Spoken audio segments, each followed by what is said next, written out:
Hi guys, আসসালামু আলাইকুম। এই আবার চলে আসলাম মিনি কক্সবাজার। দেখেন মিনি কক্সবাজারের পরিস্থিতি। হ্যাঁ, দেখেন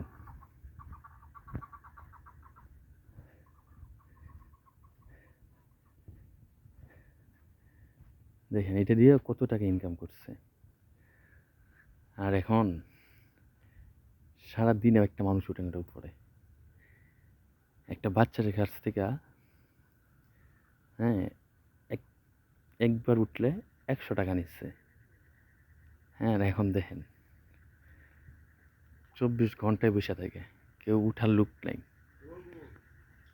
কোনো উঠার লোক নাই। দেখছেন, এই যে দেখেন বক্সিং দিত, এটা এখন এমনি দাঁড়ায় রয়েছে, কেউ আর বক্সিং দেয় না। দেখছেন পরিস্থিতি, এই হলো আমাদের বাংলাদেশের পরিস্থিতি।